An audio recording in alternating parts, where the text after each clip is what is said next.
the first and exclusive podcast Cicat Sejarah. Kenalin semuanya, nama aku Fania. Aku Azra, aku Syifa, aku Tiara, dan aku Cindy. Konten kali ini kita bakal membahas sesuatu tentang sejarah karena berhubung kemarin kita telah merayakan hari nasional yaitu Hari Lahir Pancasila. Sejarahnya ini tentang gimana sih bisa terbentuknya negara Indonesia itu. Nah, ada yang tahu nggak kita bakalan bahas apa? kita bakal bahas perundingan Rombroyan. Nah, kalian ada yang tahu nggak sih perjanjian Rombroyan itu apa? Perjanjian Rombroyan adalah perjanjian yang lahir karena adanya pelanggaran yang dilakukan oleh Belanda. Pelanggaran apa sih?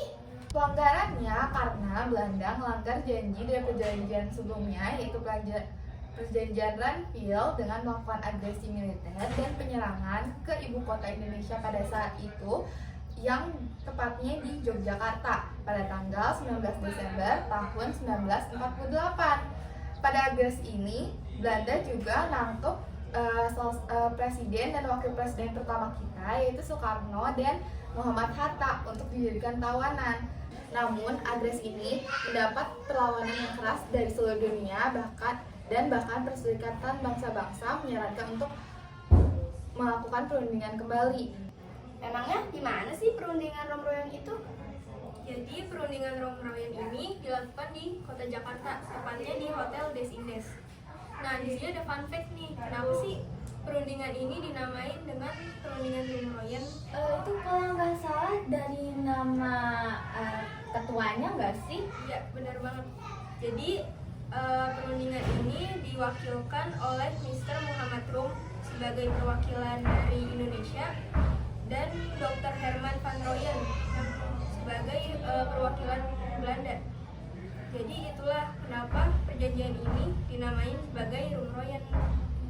Perjanjian ini tuh dilakukan kurang lebih mencapai 1 bulan hingga mencapai kesepakatan.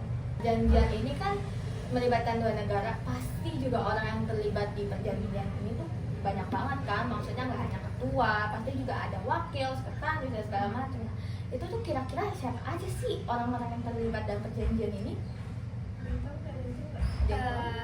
Tokoh bangsa yang terlibat itu yang pertama ada Muhammad Rum, terus ada Ali Sastro Amijoyo, Johannes Leimena, Insinyur Juanda, Profesor Supomo, Johannes Latuharhari, Aka Pringgo Dikdo, Muhammad Hatta, dan yang terakhir ada Sri Sultan Hamengkubuwono IX.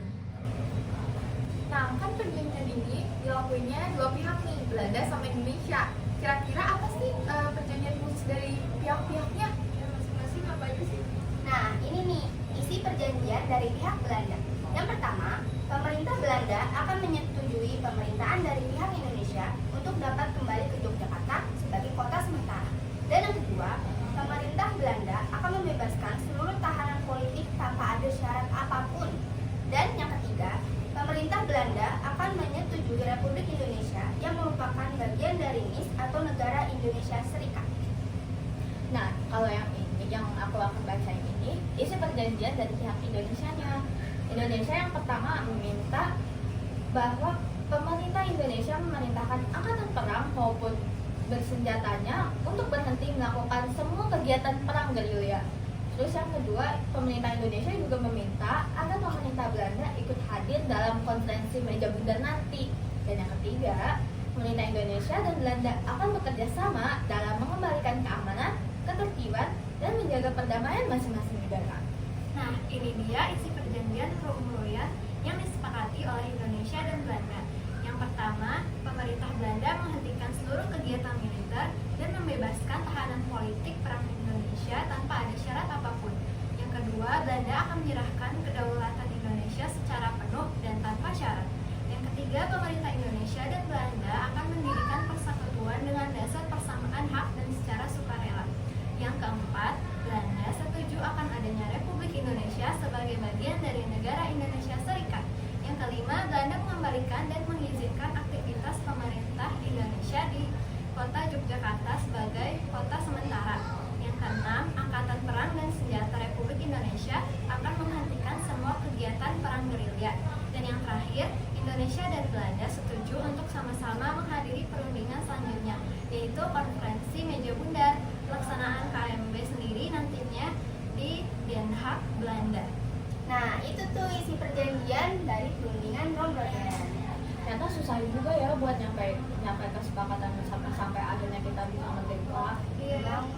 Jadi kita di sini wajib untuk menghormati para pahlawan yang udah berjuang untuk membangun Indonesia sampai di titik puncak kemerdekaan.